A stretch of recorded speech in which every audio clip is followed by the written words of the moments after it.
À tous et Erev Tov. Avant de commencer le cours, je vous rappelle donc jeudi prochain, jeudi 6 janvier, à 2 heures au même endroit, donc la synagogue Tana Chonia Mahagal, au nom de Rabbi Yehuda Rachamim Mimoun Zatzal, Rehov, donc rue Av 8 à Ashdod. On va faire un tikkun à Shovavim, réparation des fautes. Donc on a laissé une vidéo lundi, okay, on explique le concept. Diffusé, si jamais il y a des gens qui sont intéressés. Bezrat Hashem, donc ça sera jeudi prochain. D'accord, le 6 janvier à 2 heures, ici présent, Bezrat Hashem ensemble, avec la simcha et la pêche pour réparer nos avérotes. Voilà. Ok, donc le cours de ce soir, le titre du cours c'est déconseillé aux âmes sensibles. Ok, donc c'est au début ça fait un petit peu peur, mais gardez la confiance. On va essayer d'expliquer le pourquoi du comment. Ça parle de quoi? Ça parle de quoi ce cours? Ce cours il parle exclusivement de ce qu'on appelle la Shmirat Abrit. Shmirat Abrit, c'est de garder donc sa brite des avérotes de semences en vin, de Zera Levatala, de hommes, femmes, etc. Toutes ces avérotes-là, aujourd'hui, j'ai eu beaucoup de demandes, on va dire, pour qu'on fasse des cours. C'est un sujet qui est tabou. Un sujet qui est tabou parce que les gens, ils veulent pas trop qu'on les saoule avec ça. Ils aiment bien, comment dire, c'est un Yitzhara qui est très dur à lutter contre lui. Et tu veux pas venir renverser une montagne, quoi. Viens, on ferme les yeux. On fait comme si de rien n'était. Chacun son truc. Ne viens pas nous dire des choses qu'on n'est pas capable de faire, etc. Donc aujourd'hui, on va essayer de faire un cours, essayer de comprendre en fait cette Avera, comment ça marche, comment lutter contre, et surtout qu'est-ce que ça peut engendrer à travers ce que nos sages nous donnent dans la Torah Akdosha. Ok, donc c'est parti. Alors, faut comprendre. Cette Avera de Shmirat Abrit, ok, c'est une Avera, c'est une faute qu'une personne, qu'aujourd'hui 90% peut-être, 80-90% des épreuves et des souffrances qu'il y a dans le monde, la source, c'est tout ce qui est les avérotes entre les hommes et les femmes. 80% au minimum, hein, vraiment. Hein, ce sont les avérotes hommes-femmes au niveau de la Shmirat Abrit, la tzniut d'une femme, etc. Aujourd'hui, il faut comprendre, on va expliquer pourquoi, on va essayer de comprendre pourquoi.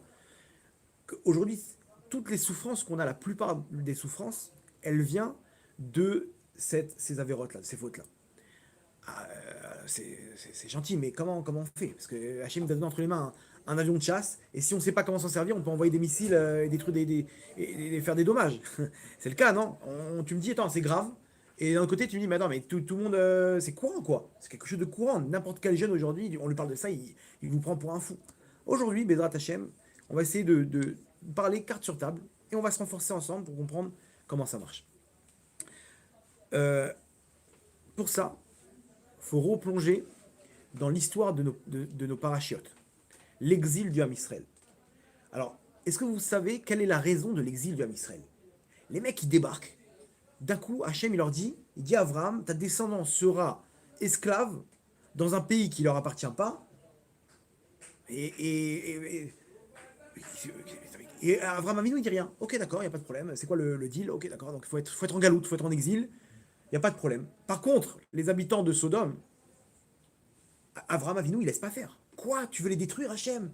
Et s'il y a 50 sadikim? Et s'il y a 40? Et si... Pourquoi Abraham Avinu, il s'est pas... Comment dire? Il s'est pas armé de force. Et il n'a pas dit, Hachem, je te laisserai pas envoyer mes enfants en exil. Et Abraham Avinu, il dit, ok, il n'y a pas de problème. Et pour les autres, que Sodome, c'était des Réchaïm. Là-bas, il n'y a pas de problème. Je te laisserai pas, Hachem, je bougerai pas. Et il se bat, Abraham Avinu. Et pour ses enfants, Kapara, qu'est-ce que je te dise? C'est chacun son tikkun. Il a pas dit un mot. Il a pas dit un mot à Avraham Avinu. Je t'en prie, prends notre défense. C'est une question qui est forte. La réponse, elle est toute simple. C'est que Avraham Avinu, il avait la raison de l'exil. Il savait que c'était quelque chose d'essentiel par rapport à la réparation du Ham Israël. Alors c'est quoi cette réparation? Qu'est-ce qu'ils ont fait ces gens-là? Pour ça, pour comprendre comment dire, la source de l'exil du Ham Israël en Égypte, il faut remonter à l'époque d'Adam Arishon. Alors, qu'est-ce qui s'est passé à l'époque d'Adam Arishon? Adam Arishon, tout le monde connaît l'histoire, il a fauté, ok? Et là-bas, donc c'est à cause de sa femme, Chava, qu'il a accusé, qu'elle lui a donné à manger du fruit. Là-bas, il y a eu un problème de Shalom Bayit à cause de cette faute. Et ils se sont séparés pendant 130 ans. Il a décidé, Adam Arishon, de se séparer de sa femme pendant 130 ans. Là-bas, le Zohar, il dit que Adam Arishon, lui, toute la journée, il essayait de faire des réparations, il faisait des mikvés, il se trempait dans des fleuves, etc. Et là-bas, hein, il y a marqué que des lilim et des shedim, des démons, femmes, elles lui faisaient faire Zera Levatala, faire de la semence en vin. Comme ça, il ramène le Zohar, que Adam Arishon, il tombait là-bas quand il était séparé de sa femme. Donc lui, il a voulu bien faire. Il s'est dit, bon, c'est bien gentil les femmes, mais je pense qu'il vaut mieux qu'on se sépare. Le problème, c'est bien, c'est à ce niveau-là, d'accord, mais au niveau de la Vera de Zera Levatala qui a eu derrière, il a mal calculé son coup. Et là-bas, pendant 130 ans, il était séparé de sa femme, ok, et à ce moment-là, il y avait des shedim, des démons, femmes, qui venaient le voir en rêve et qui lui faisaient faire ces avérotes-là. Hein? Lilim Veshedim. On va dire son. Voilà, Lili, vous avez compris. Le problème, c'est quoi? C'est que ces gouttes de semences, c'était des neshamot très grandes. Adam Arishon, il contenait en lui tout le monde, les juifs, tous les tzadikim, ok? Les goyim ils étaient compris dans le serpent et les femmes dans Chava. Dans tout le Ham Israël, il est compris chez Adam Arishon. Quand Adam Arishon, non, sa neshama, elle a, imaginez-vous, elle a des milliers, des centaines de milliers de neshamot. Toute la neshama qui compose son corps, celles par exemple les neshamot qui sont là, c'est les grandes tzadikim. Rabbi Shimon Bar Yochai, Rabbi Nachman Breslev, Yosef Hatzadik, ils sont là au niveau des tefilin. Il y en a 70, quand il a fauté, ils sont sortis de Adam Arishon. C'était là au-dessus. C'est 70 là. Ça s'appelle Zéhira Ilaha. Ils n'ont pas pu supporter la faute d'Adam Arishon, ils sont sortis du corps d'Adam Arishon. Donc eux, ils n'ont pas fauté en fait, même de la faute d'Adam Arishon. Le Ramchal, etc. Maintenant, imaginez-vous, quand il le pousse à faire la semence en vin, les gouttes, les étincelles, c'est ni plus ni moins que des neshamot entières qui ont été en fait détournées dans les forces du mal. La procédure de réparation de ces étincelles-là, Hachem, il doit les remettre en jeu dans ce monde-là, sauf que le problème, c'est que maintenant, elles sont prises par les forces du mal. Donc elles reviennent avec une emprise, avec une tâche sur leur neshama qui est très grande. Et c'est pour ça qu'ils ont du mal à vaincre le mal. Elles ont déjà une tendance à faire du mal. Pourquoi? Parce que leur neshama, elle est impure. Elles tirent leur source des forces du mal. Et donc, je vous fais le parcours en rapide. Elles sont revenues dans la génération du Maboul. Et là-bas, automatiquement, elles avaient une tendance à fauter dans les mêmes types d'avérotes, ok, qui étaient hommes-femmes. Et là-bas, Hachem, il a dû détruire la terre, les habitants. Donc, ils ont nettoyé déjà un côté de leur neshama. Ils sont revenus dans la génération de la tour de Babel. Pareil, Hachem les a séparés. Ils sont revenus dans les habitants de Sodome. Et là-bas, pareil, Hachem il les a nettoyés, nettoyage sur nettoyage, jusqu'à qu'ils arrivent à la purification ultime, où ils sont sortis des forces du mal. Alors, il y a eu toute l'histoire qui se sont retrouvés chez Lavan. Ils étaient encore chez les forces du mal. Ils étaient chez Lavan.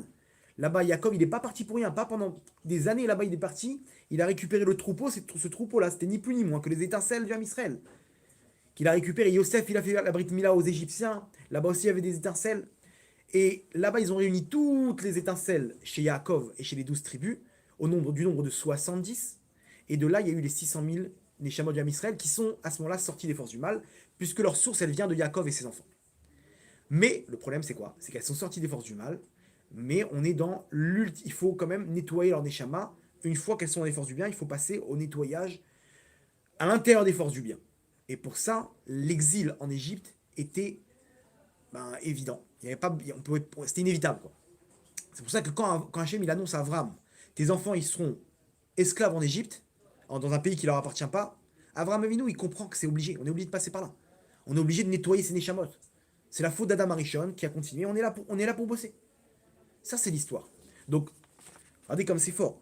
Donc il est clair qu'on n'est pas au niveau de Adam Arishon. Mais toutes les galères du Ham Israël à l'époque, elles viennent. La source, c'est quoi? C'est la semence en vin. Cette semence-là, il fallait récupérer ces Neshamot-là parmi toutes ces épreuves qu'ils ont eues à travers le temps. Je vous rassure, nous, on n'a pas 600 000 âmes dans notre Neshama. Mais quand bien même, quand une personne elle tombe dans cette faute-là, il faut qu'elle comprenne qu'elle met en elle décrète sur elle un exil, parce il va falloir récupérer ces étincelles-là, comme ce qui s'est passé pour Adam Arishon. Donc c'est pour ça qu'aujourd'hui, toutes les 80-90% des galères aujourd'hui, des épreuves et des souffrances du Ham Israël, elles sont dues à cette faute-là. À la faute de Zera Levatala, à la faute de homme-femme, Nida, toutes ces fautes-là, elles sont la cause de la plupart de nos problèmes aujourd'hui. Une fois par an, quand on revient ces parachiotes-là où on raconte l'exil du Ham Israël en Égypte, il y a la même lumière qui descend dans le monde. De la même manière qu'à l'époque, ils ont pu réparer quand ils étaient en esclaves en Égypte. Moi-même, quand je reviens dans cette période d'esclaves, où on raconte l'esclavage en Égypte, j'ai aussi une force de cette lumière des parachutes pour réparer. Donc c'est pour ça qu'aujourd'hui, le cours, il est basé sur ce problème-là, quelque chose qui est tabou aujourd'hui, surtout chez les jeunes, on n'en parle pas, etc. Mais si on arrive à comprendre, déjà, premièrement, combien c'est quelque chose de grave. C'est pas simple. Une personne ne peut pas se dire ah, ça va, laisse-moi kiffer. Ok, je te laisse kiffer, mais sache que malheureusement, tu es en train de dilapider ta neshama. Tout simplement, la personne, elle dilapide sa neshama, elle éparpille les étincelles dans des mondes, dans des trucs, etc. Et qu'il va falloir les récupérer. Que ce soit dans ce monde-là ou dans un autre Gilgul, mais il va falloir les récupérer. C'est ça qu'une personne, si elle a la compréhension de ça déjà, elle peut dire waouh, attends, mais je savais pas moi. Je savais pas. Et on va voir comment y arriver, comment bloquer cette force du mal, ok, et surtout comment le récupérer facilement. Hachem, de la même manière que ça peut facilement, le Yitzhara, il arrive facilement à faire tomber les gens, il faut comprendre qu'Hachem, il nous aime, et qu'Hachem, très facilement, il peut nous aider à récupérer ça sans passer par, on va dire, le parcours classique qui est de réparer par les épreuves. Là, nous-mêmes, on peut faire en sorte, à l'issue de ce cours, de savoir comment réparer ou comment faire en sorte de ne pas tomber. Bézrat Hashem. Adam Arishon, il ne savait pas qu'il avait fauté. Adam Rishon. Il ne savait pas qu'il fautait en faisant ça. Après, il a compris. Après, il a Il compris. a compris avant, vu qu'il a mangé l'arbre du fruit défendu, il aurait dû avoir la connaissance. Comment il ne savait pas qu'il fautait en faisant ça? C'était grave. Je pense que il c'était pas volontaire. C'est-à-dire que lui, pour lui, il était omnibulé. Il était omnibulé par le fait qu'il voulait réparer sa faute. Et il a fait des dégâts à côté. Pour lui, je vais réparer ma faute, il faut que je m'éloigne de cette femme, il faut que je me concentre sur ma réparation, sur ma teshuva, etc. Mais le problème, c'est que il a gagné d'un côté, mais il a perdu beaucoup de l'autre. Bon, apparemment, Hachem, peut-être il a voulu le laisser tomber pour que nous, on apprenne comment ça marche. Pour que nous aussi, on fasse attention à ça. Alors regardez, il faut savoir que cette semence, elle vient directement de la Neshama. Directement de la Neshama. Ça veut dire que quelqu'un qui, malheureusement, aimait sa semence en vain, il enlève directement de sa Neshama ces étincelles spirituelles qui s'en vont. Faut comprendre comme ça que un homme, il a une force de mettre au monde. On est compte qu'un homme, il a la possibilité de mettre au monde une Neshama. Un homme et une femme, ils mettent au monde un homme. Cet homme-là, il a une Neshama. C'est-à-dire que nous, on a la possibilité de faire descendre une Neshama pure des mondes d'en haut dans ce bébé. Donc, c'est quelque chose de grand. Quelles caractéristiques il aura cet enfant? Il aura une partie de ma Neshama, une partie de la Neshama de ma femme. Ok. Et par rapport à ça, il aura ses traits de caractère, il aura ses forces spirituelles, ses problèmes spirituels aussi. Tout dépend de ma Neshama. Entre parenthèses, c'est pour ça qu'avant la relation, c'est bien de faire tchouva. Parce que si dans la neshama, une personne, elle a des tâches, parce qu'elle a fait des fautes dans la journée, quand elle fait tchouva, elle nettoie sa neshama. Donc automatiquement, l'héritage spirituel de cet enfant-là, il sera pur. Vous comprenez? Il y a des règles même que les Chachamim ils ont données de comment concevoir un enfant. Que plus la relation elle est pure, plus l'enfant il est pur. Vous comprenez pourquoi? Parce que c'est à toi de décider qu'est-ce que tu veux. Tu veux donner ta neshama, ou si le mec il pense à d'autres femmes, bah il est pas là, il donne pas de sa neshama, il est complètement déconnecté de ça. Et il peut amener des neshamot du RF des trucs terribles. Lo allez-nous. En tout cas, quand un homme il a une force d'enfanter, il a une force de mettre au monde spirituellement une Neshama Kdosha du Gan Eden. Lui, il impose à Hachem de, comment dire, de faire descendre une Neshama. Cette force-là, s'il la fait pas comme il faut, il va la faire descendre dans le vide. Qu'est-ce qui se passe à ce moment-là? À ce moment-là, les forces du mal, ils attrapent ces étincelles-là, et eux-mêmes, ils ont une vitalité, parce que maintenant, on a donné une vitalité quelque part. Cette vitalité-là, elle est attrapée par les forces du mal, par des anges maléfiques, qui vont utiliser cette vitalité pour faire du mal dans le monde, et en particulier à celui qui les a mis au monde. Vous comprenez le truc? Donc, toutes les épreuves, en fait, qu'on a, à l'issue de cette faute-là, c'est le fruit de l'annulation de ces mauvais anges qu'on a créés, qui reviennent en fait s'annuler par les épreuves. Et qu'on récupère comme ça les étincelles de notre Neshama. Vous avez compris le principe? Ok, donc ça fait flipper. Ça fait flipper parce qu'on se dit, attends, t'es gentil, mais tu t'aurais dû me dire ça avant. Ok, ne vous inquiétez pas, la seconde partie du cours, elle va être un peu plus intéressante. Mais, donc, maintenant vous comprenez pourquoi il y a un exil. Mesure pour mesure. De la même manière qu'une personne elle a mis en exil ces étincelles-là qui n'ont pas eu un Kéli pour pouvoir être mis au monde. Elles ont été jetées dans le vide. Donc, toi-même, tu as mis en exil ces étincelles. Donc, la réparation, c'est de passer par un exil pour les récupérer. Ok? Ça, c'est le principe qu'on connaît aujourd'hui. Et donc, c'est pour ça qu'une personne, il y a marqué là-bas que Avraham Avinu, il se tient à la porte du Gehinam. Tous les trucs de Kafakela qu'on raconte, que des anges après, ils prennent la Neshama après 120 ans. Quand on enterre une personne, il y a marqué que quand la dernière personne quitte le cimetière, il y a 4 anges qui sortent le corps et qui le tirent et qui le massacrent jusqu'à temps qu'il répare. Et après, il rentre au Gehinam. Maintenant, tous ces anges-là, d'où ils sortent? C'est ceux qu'on a créés, malheureusement. Donc ça fait, il faut comprendre la gravité de la chose. Faut pas que le cours, il s'appelle des conseils aux âmes sensibles parce que c'est quelque chose, il faut se dire, attends, il faut prendre sa vie entre les mains. Et se dire, waouh, c'est quelque chose de grave. Ok. Maintenant, quel type de galoute, quel type d'exil on va voir? Regardez comme c'est fort. Il faut comprendre que dans les sphères célestes, le Da'at, ok, donc l'endroit où il y a la Neshama, il est relié au Yesod. Yesod, c'est ce qu'on appelle là où il y a la brite.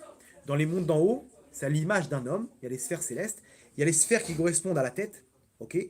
Et là-bas, c'est la même ligne. Le Da'at, il est relié dans la même ligne directement au Yesod. C'est-à-dire celui qui touche au Yesod, à la brite, ok, automatiquement, il est Pogéa, il touche le Da'at. Ça veut dire que l'exil qu'il y aura, c'est un exil du Da'at. Le Da'at, c'est quoi? C'est la capacité de faire la différence entre le bien et le mal. Quelqu'un qui a touché son Yesod, il a touché sa capacité de faire la différence entre le bien et le mal. Et donc, il n'y a rien de pire au monde qu'une personne qui ne fait pas la différence entre ce qui est bien et ce qui est mal. Il n'y a rien de pire au monde. C'est une galoute terrible. Comme ça, il dit Rabbi Nachman Ibreslev, il dit que la plupart des galouillottes, les exils qu'on a aujourd'hui, c'est quelqu'un qui est des galoutes à date. Je donne un exemple. Quelle est la différence entre un enfant qui va chez le dentiste et un adulte qui va chez le dentiste? Les deux, on va leur enlever une carie. On va leur arracher une dent. Ok? Les deux, ils vont souffrir.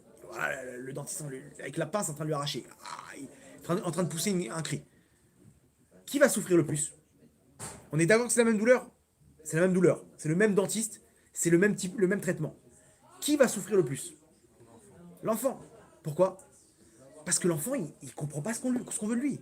Il est bégalou à date. Son date, il ne fait pas la différence entre le bien et le mal. Pour lui, on lui veut du mal. Et pourquoi maman tu m'amènes là-bas? L'adulte, il sait très bien pourquoi il a du date, il sait très bien, il fait la différence entre le bien et le mal. J'ai un problème dedans, il faut que je l'arrache. C'est d'air. C'est d'air. Ok, je vais le faire. Ça fait mal, il attend tranquille avec son journal à la salle d'attente. Ok, et le gosse, il est en train de se débattre partout, il pousse des cris et tout. Et sa mère, elle lui dit, mais n'aie pas peur, il n'arrive pas, parce qu'il n'a pas de date. Il n'a pas le date. Aujourd'hui, nous-mêmes, on n'a pas de date. Comme l'exil dans lequel une personne elle se trouve, c'est un exil du date. Entre parenthèses, regardez comment c'est fort. D'où on apprend ça? On apprend ça que la galoute, elle était chez qui? Chez des Bnei Israël. Elle était chez Paro. Paro, le Harizal, il dit c'est les lettres de Oref. Oref en hébreu, c'est quoi? C'est la nuque. La nuque, c'est l'endroit où il y a le date. Si le date, il est là, c'est là où on met le nœud des tefilines. Oref, la nuque, c'est juste là. C'est-à-dire que Paro, qui représente la nuque, lui-même, il attrape le date, et là-bas, il leur dit Avanitra Kemalo, là-bas, il les a arnaqués. Il les a arnaqués, il les a mis en... Eux-mêmes, ils savaient même plus qui ils étaient. Il a attendu que les Jvatim, les tribus, ils partent. Il a attendu que Yosef, il part de ce monde-là. Dès que les grands de ce monde, ils sont partis, donc maintenant, eux, ils avaient du date. Il a pu attraper les autres qui avaient automatiquement, comme ils sont venus pour réparer le Yesod, donc ils avaient un problème, ils avaient un problème dans leur date. Et là-bas, Paro, il a pu les attraper. Et il a pu les asservir. Les asservir. Donc, nous, il faut comprendre que la Neshama, elle est là. Quand une personne, elle faute, elle libère des étincelles. Donc, même si ça ne s'adresse pas qu'aux hommes, même les femmes, une femme qui n'est pas de sa noix, il faut qu'elle comprenne qu'elle fait tomber des hommes. L'homme, il regarde. Ben, entre guillemets, il peut faire son plaisir tout seul. Il n'a pas besoin d'une femme. Et quand elle séduit un homme, encore pire, quand un homme il se retrouve avec une femme qui n'est pas la sienne, ok, ou a des relations avant le mariage, etc., il se trouve qu'il a laissé de ses étincelles chez d'autres femmes, chez d'autres Neshamot. Et elle-même, cette femme-là, et donc c'est normal qu'après, quand elle se marie, il y a des problèmes de Shalomite parce que il y a tout plein de Neshamot à l'intérieur. Vous comprenez? Donc c'est un gros. Ça ne s'adresse pas qu'aux hommes. Une femme, elle peut pas dire, moi je m'habille comme je veux et c'est à lui de se protéger. Non, non, non, non, non, non, non. Chacun, il a un rôle dans ça. Chacun, il a un rôle, c'est pour ça que c'est quelque chose de délicat. Maintenant, aujourd'hui, c'est quoi la galoute d'arat qu'on a? Même si une personne, elle a de l'argent, elle a une maison, des voitures, elle a ce qu'il veut, il a un bon poste, etc. Je peux vous parier que cette personne-là, elle n'est pas heureuse. Si une personne, elle est dans cette faute-là, je peux vous parier que cette personne-là, elle est triste. Pourquoi? Parce que si elle faute, automatiquement, elle a un problème de date. Elle est en galoute à date. Ça veut dire quoi? Ça veut dire qu'elle va même pas voir le bien qu'elle a. Attends, mais profite. T'as une belle maison, t'as une belle femme, t'as une voiture, t'as un poste. Et le mec, il est déprimé. Vous savez combien de personnes je connais comme ça? Mec, sa maison, c'est un palace. Il a refait la cuisine, il a refait le jardin, il a refait le truc. Il a une voiture de fou, il a tout ce qu'il faut. Une grande famille, etc. Dépressif. Dépressif. Vous en connaissez comme ça, sinon? Malheureusement. Le mec, il est là, hein, il a avec sa villa, son terrain de tennis, il joue, il a sa piscine. Combien tu peux profiter d'une piscine? Le mec, il est vide. Il est vide de l'intérieur. Attends, mais je comprends pas. Moi, je vois ça. Je vais dire, mais ce mec-là, il est heureux. Combien de fois les gens, ils ont dit, ouais, si je gagnais au loto, j'aurais fait un, deux, trois. Non, non, non. Si tu gagnes au loto, sache que tu es parti pour une série terrible d'épreuves. Pourquoi? Parce qu'au début, tu vas kiffer, mais après, ça va s'estomper. Et après, tu vas plus trouver d'adrénaline. Et après, ça va finir avec des seringues, ça va finir avec du shit, ça va finir avec de l'alcool, des femmes, et voilà. Et c'est le principe, on connaît ça. Les stars du cinéma, ils ont ça. On voit où ça se termine. Ça se termine avec une balle dans la tête, avec des overdoses. Hein? Parce que tu connais pas leur truc. Attention, ceux qui sont pas pogas dans ce truc-là, ils n'ont pas de galoute. Mais il est clair que ces gens-là, ils ne se focalisent pas sur le bien qu'ils ont. Pourquoi on se focalise tout le temps sur le mal qu'on a? Dans une vie, tu vois, le mec, il est tout le temps en train il a un scanner et il va voir ce qui va pas et il va mettre tous ses efforts dedans. Mais regarde tout ce que t'as. T'es marié, super. T'as des enfants, super. T'es en bonne santé, super. T'as une maison, t'as un toit, super. Ton frigo, il est plein. Imaginez-vous, je prends une personne. Avant de l'envoyer sur Terre, je lui dis, regarde, ta vie, elle sera comme ça. Tu vas te marier avec une femme. Tu seras en bonne santé. Tu auras des enfants, ils seront en bonne santé eux aussi. Et je lui fais une liste de choses. Je lui dis, par contre, tu auras une période où tu vas galérer dans le travail. Est-ce que cette personne-là, elle signe ou pas? Ben bien sûr. Et pourquoi maintenant, quand on se projette dans sa vie, on le voit en train de déprimer? C'est bizarre ou pas? C'est bizarre. Pourquoi? Galout Adat. Il ne fait pas la différence entre ce qu'il y a de bien et ce qu'il y a de mal. Vous savez qu'il y a une étude qu'ils ont fait, je crois, à l'université de Harvard, où là-bas, ils ont dit à une personne, un étudiant, ils lui ont dit, regarde, est-ce que tu serais content si tu reçois 88 sur 100 à ton examen final? Et ils ont fait là-bas un sondage sur les 60 étudiants sur les, je sais pas, 150 étudiants de l'amphithéâtre.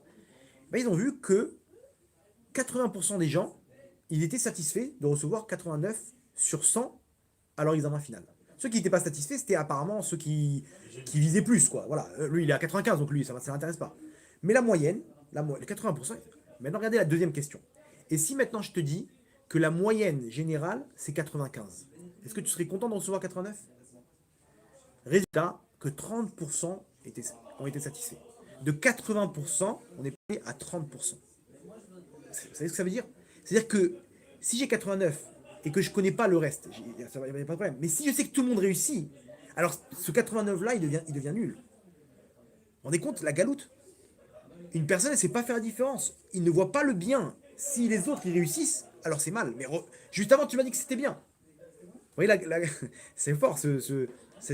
On est en plein dedans. On est en plein dedans. Les gens, ils font pas la différence. La pilule la plus consommée aux États-Unis, c'est quoi? Le Prozac. C'est quoi le Prozac? Antidépresseur. Attends, je comprends pas. Là où il y a le plus de matérialité, tu vas me dire, c'est là où les gens ils sont plus heureux. Qu'est-ce que les gens ils cherchent? Ils cherchent le confort. Pourquoi les gens ils travaillent? Pour aller en vacances, pour avoir une belle maison, ils cherchent le confort. Ces gens-là, ils ont le confort là-bas aux États-Unis? Ouais, ils ont ce qu'il faut. Ok? Il y a beaucoup de gens qui sont en galère, mais pourquoi ils sont tous à base de Prozac? Alors que tu prends, on m'a montré une photo, un mec il était en Inde avec deux hindous, avec deux indiens. Tu le vois, deux hindous, hein. Ouais, tu le vois, et les mecs, ils sont en caleçon, ils sont torse nu, ils ont rien, ils sont pieds nus, ils ont pas de dents, les mecs ils sont en train de sourire, ils ont qu'une dent, et ils sont heureux. Et là-bas aux États-Unis, le mec il a tout, il a 3 BMW, il est déprimé, il est au bord du suicide. Et là-bas ils ont rien, ils ont qu'une matérialité, et ils sont heureux. Galout à date. Là-bas ils sont pas pogués dans les Yesod, en Inde. Là-bas ils sont aux États-Unis, c'est la fête. Les boîtes de nuit, les femmes, tout le monde trompe sa C'est femme. valable pour les juifs et les non-juifs, cette histoire-là. Bien sûr, là, mais bon, pour les juifs, on va dire qu'il y a une force spirituelle dans la semence. Même les goïms, ils doivent faire attention à cette avéra, Ça fait partie des sept. à cette faute. Ouais, bien sûr. Ça rentre dans le meurtre. Ah, ça rentre dans le. Ouais, ça rentre dans le meurtre. Selon certains avis, hein. Il y en a qui disent que oui, ils peuvent fauter dans ce truc. Bon, bref, on va pas rentrer dans ça, mais en tout cas, un juif, lui, comme on a expliqué, il dit, il y a des étincelles spirituelles dedans. Donc c'est beaucoup plus grave. Il y avait une histoire comme ça avec le Maguid Mimizrich. Maguid Mimizrich, il y a un riche, il est venu le voir. Il a dit, Vodarav, regardez, je suis arrivé à la Gemara de. Dans Brachot, il faut remercier le bien, le mal comme on remercie le bien. C'est-à-dire quelqu'un il faut arriver à un niveau où tu peux dire, même dans le mal, Akol les Tova, etc., comme quelque chose comme une bonne nouvelle. Il dit, j'ai pas compris cette Gemara. Vous pouvez m'expliquer? Le Maguid Mimizrich, il lui dit, regarde, va voir Rabbi Zoucha, Méostropoli là-bas. Lui, il va te répondre. Il prend son carrosse, là, son truc, et il part. Il va voir le Rabbi Zoucha. Il arrive là-bas, tape à la porte, il lui dit, Vodarav, voilà, je vous explique le cas. Le Maguid Mimizrich, il m'a envoyé, ah, Rabbeinu, waouh, qu'est-ce qui devient? Tout va bien et tout. C'était son rave, c'est le rave de Rabbi Zoucha. Il lui dit, regarde, il m'a demandé des explications par rapport à comment faire la différence, comment remercier comment quelqu'un il peut remercier le mal comme le bien. Déjà, je suis désolé, je peux pas te répondre à cette question. Dis-moi, hein, j'ai jamais connu de mal dans ma vie. Ça, c'est quelqu'un qui a connu du mal, il peut te dire comment remercier. Mais moi, au prochain, tout va bien, regardez. Bah, il voit un taudis. Regarde, j'ai une femme, j'ai des enfants, ça rigole, ça joue, je suis en train d'étudier à Torah, j'ai une bibliothèque, j'ai des livres. Ah, je suis au Gan Eden. Non, le riche, lui, il est rentré, il a eu une syncope. Tu vois, comment il vit là-dedans? Mais lui, il voit pas le mal. Lui, il voit que le bien. Il est bien. Donc il dit, je peux pas répondre à ta question. Il dit, c'est bon, j'ai compris, j'ai eu ma réponse. En fait, c'est moi qui me prends la tête. Je suis tout le temps en train de chercher le mal, tout le temps en train de chercher le mauvais côté. Il a dit, c'est bon. Toda Rabba Godarab, j'ai eu ma réponse. Et ouais, trouve quelqu'un d'autre, moi je peux pas. Non, non, c'est bon, j'ai eu ma réponse. Vous voyez, ça c'est le Galout Adat. Galout Adat, c'est l'exil qu'on a. C'est-à-dire que c'est pas forcément des épreuves. Parce que vous allez me dire, ouais, attends, excuse-moi, mais je connais quelqu'un, il a trompé 10 fois sa femme, ok, et pourtant j'ai vu la villa qu'il a là-bas, j'ai vu les voitures. Donc ne me dis pas qu'il y a des épreuves, pourvu que j'ai ces épreuves. Bon, bien que ça veut pas dire qu'il va pas. C'est-à-dire qu'Hachem, il a laissé tomber. Mais je peux te dire, prends sa place pendant 2 semaines, tu reviens directement dans ta vie. Directement. Combien de gens multimillionnaires, le mec il a une maison, sa femme elle a une autre maison. Ils peuvent pas se voir, ses enfants ils sont déglingués. Il est toute la journée sur ses mails. Vous croyez qu'il est heureux? Je parie, je suis prêt à parier à n'importe qui. Il va échanger sa vie avec lui, il revient tout de suite. Non, non, laisse-moi tranquille, je suis bien avec mes problèmes à moi. Finalement, c'était pas. Donc bah, malheureusement aujourd'hui on est dans Facebook, on voit que l'extérieur, mais à l'intérieur, c'est sûr que c'est pas si beau, c'est pas si rose que ça. Entre parenthèses, hein, je fais une petite parenthèse, mais aujourd'hui on est en pleine galoute à date au niveau de ce qui se passe. Les médias, ils ont pris le pouvoir au niveau de ce qui se passe, les gens, ils ont perdu le date. Ils ont perdu le date. On est complètement dirigé selon ce qu'eux, ils décident. C'est pas haut. Ils décident maintenant de faire, et c'est eux qui font la pluie le beau temps. Ils décident de descendre un mec, ils vont lui dire des choses en première page, même si c'est faux, c'est pas grave. Ils veulent le détruire parce que les gens, ils vont retenir le truc. Et après, 3 jours après, ils vont mettre un petit cadre, un petit encadré là, sur le côté, à la troisième page, on s'est trompé, etc. Combien on a vu ça avec le conflit israélo-palestinien? Avec Trump, ils ont massacré ses élections. Ils ont bloqué là-bas Facebook et Twitter, etc. Combien de mensonges? Et les gens, ils prennent le journal comme un des 13 principes de Emouna. Le ministère de la Santé, waouh, ils ont dit, les journaux, ils ont dit, c'est Kodesh Kodashim. Non, mais c'est pas que tu rigoles, c'est pas aux infos. Je comprends pas que c'est des intérêts. C'est des intérêts. Qui te dit qu'ils disent la vérité? Eux, on leur dit, regarde, on fait une campagne, on leur dit, moi, je veux passer telle et telle chose. Ça y est, je vous ai raconté là pour les vaccins, hein. Il y a un bed-in qui a été monté. Il y a un bed-in, un tribunal. Il y a un tribunal qui a été monté et ils ont dit là-bas, ils ont tranché à partir de 2000 témoignages, ils ont tranché que chef va Altassé Adif. Vaut mieux pas faire les vaccins, etc. Parce que si on a un danger de façon active en faisant le vaccin, ou un danger de façon passive en ne prenant pas le vaccin, la halakha, c'est vaut mieux faire enfreindre la halakha de façon passive. Donc chef va Altassé Adif. Et donc de ne pas faire le. Une fois qu'ils ont eu cette halakha, ils ont voulu la diffuser, donner au Ham Israël la halakha qu'il y a un Bedin qui s'est levé aujourd'hui, qui a analysé le problème, qui a analysé les deux côtés des médecins et qui ont tranché cette halakha. Ils ont pris un grand journal religieux, ok, et ils ont dit voilà, on aimerait bien diffuser ce Da'at Torah, cette halakha. Ils ont appelé, il n'y a pas de problème, envoyez-nous le truc, c'est un truc, c'est une somme terrible pour faire une grande page comme ça. Ils ont envoyé l'argent. La secrétaire, elle rappelle, je suis désolé, l'organisme spirituel, le représentant spirituel du journal, ils ont décidé de ne pas publier votre message. Quel rapport spirituel? T'inquiète pas, il n'y a pas de femmes qui ne sont pas tsanoua, etc. C'est une halakha. C'est des rabbinim qui parlent ici, c'est la Torah. C'est nous les spirituels. C'est nous les représentants spirituels. Je comprends. Elle-même a dit écoutez, vous avez raison, je comprends pas, il n'y a rien de mal dans cette publicité. Je vous envoie le directeur, je transfère au directeur. Il lui dit écoutez, qu'est-ce qui se passe? C'est de la Torah, oui ou non? Moi, je vais donner l'autre avis de la Torah. Pourquoi vous me fermez la porte? Réponse du directeur du journal, si on publie une publicité comme ça, une halakha comme ça, le lendemain, le ministère de la Santé, il nous ferme notre journal. Vous vous rendez compte? C'est-à-dire qu'on est en plein shaker, on est en plein mensonge. C'est-à-dire qu'aujourd'hui, il devrait faire des vaccins contre le mensonge. On ne peut plus diffuser ce qu'on veut parce que waouh! Mais non, mais c'est de la Torah, oui ou non? C'est de la Torah. Regardez par exemple pour le vaccin des enfants. Aucun rabbinim n'a tranché qu'il faut se faire vacciner. Personne n'a parlé. À part ce que le ministère de la Santé, ils ont tranché pour Rav Kanievski. On ne sait pas ce qui s'est passé, on ne sait pas ce qu'ils disent, on ne sait pas ce qu'ils vont poser comme question, on ne sait pas ce qu'ils ont inventé. Il n'a pas vu l'autre côté. Il a dit bracha vatzlacha. Ok, donc là ils ont pris ça, ils en ont fait une campagne. Mais à part le Rav Kanievski, personne, aucun Rav. Je vous pose la question. Les rabbinim, dans les premiers vaccins, ils disaient eux-mêmes, il faut écouter les médecins. Les médecins, qu'est-ce qu'ils disent aujourd'hui? Pour les enfants, il faut se faire vacciner. Pourquoi maintenant les rabbinim, ils n'écoutent pas les médecins? Vous avez compris la question? Bah, écoutez les médecins ils disent de se faire vacciner. Apparemment, ils ont compris que les médecins, ils disaient pas toute la vérité. C'est pour ça qu'aucun rave, maintenant, il n'a tranché. Donc ici, vous comprenez dans quelle galoute on est? On est dans une galoute terrible. Bref, c'est pas le sujet et tout, mais j'ai discuté aujourd'hui avec un médecin. J'avais besoin d'une ordonnance. Non, je voulais pas aller là-bas sur place, j'ai fait un rendez-vous téléphonique.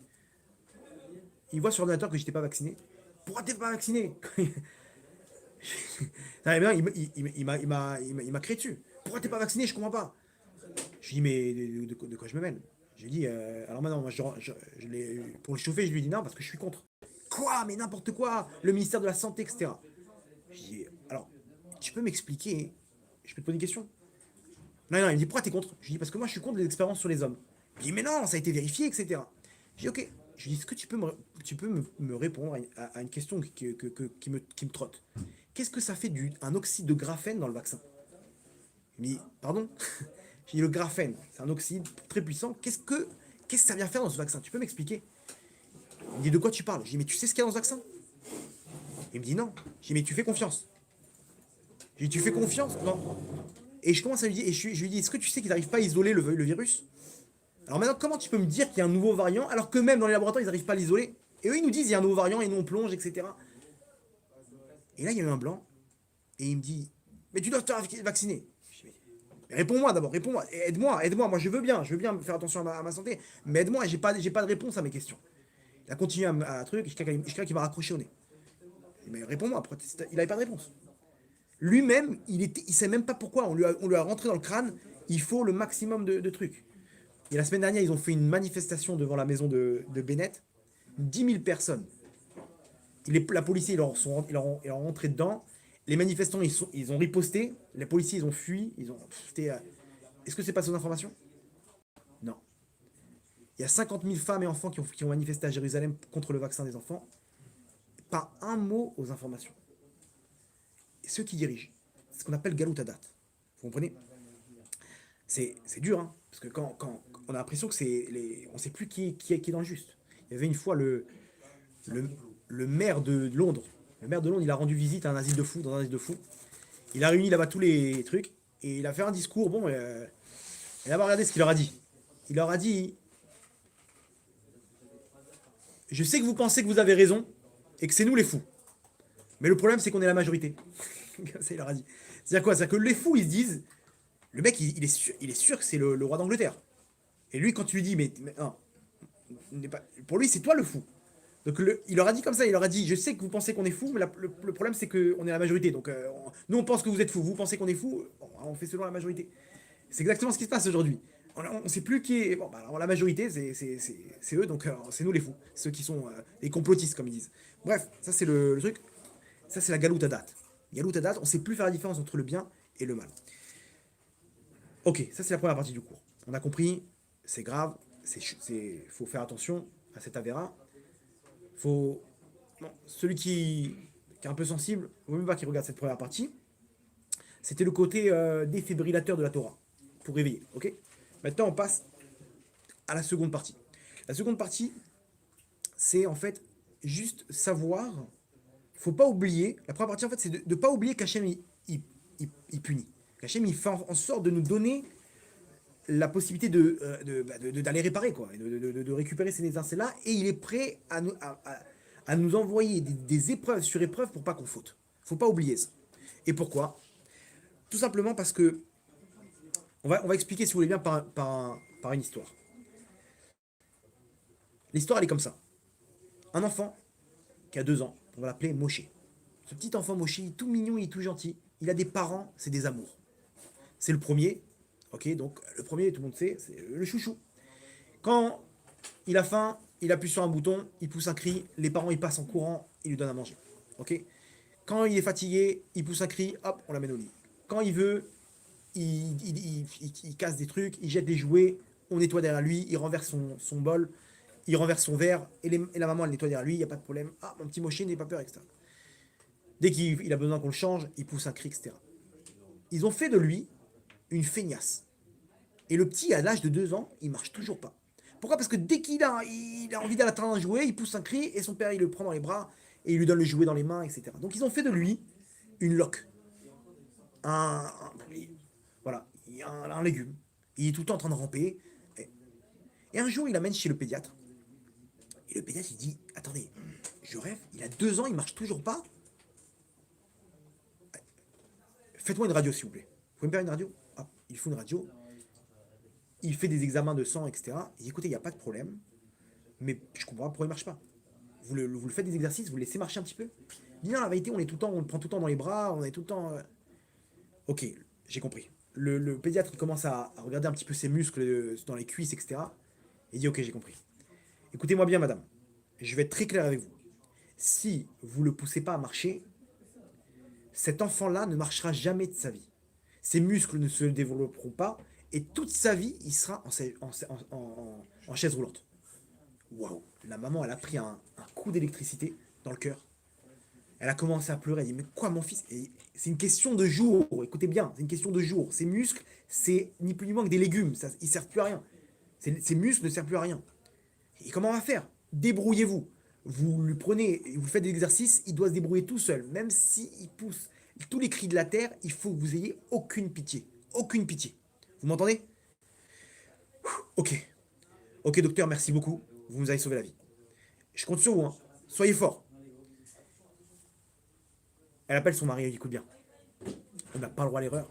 Est-ce que tu veux voir notre petit moché sur une chaise roulante? Non, on va pas le gâter toute notre vie. On va pas lui donner encore à manger quand il sera sur chaise roulante. C'est sûr que non. C'est sûr que non. Alors qu'est-ce qu'on fait? Il y a pas de problème. Ça va être dur. On va souffrir. On va sûrement pleurer de le voir comme ça. Mais on n'a pas le choix. Qu'est-ce qu'ils ont fait? Ils ont pris sa tétine et ils l'ont mis sur l'étagère. Il y avait une bibliothèque, il y a une étagère comme ça, la deuxième étagère. Et lui, il était sur le ventre, il commence à pleurer. Ah, il veut la tétine. La mère, tout de suite, elle a le réflexe, elle dit, oh, pas du tout, vas-y. Allez, mon petit moché, tu te débrouilles. Bon, il essaye de ramper comme ça, et ben maintenant, il faut se lever. Et le petit, il pousse un cri. 1 minute, 2 minutes, 3 minutes. Et la mère, elle est là.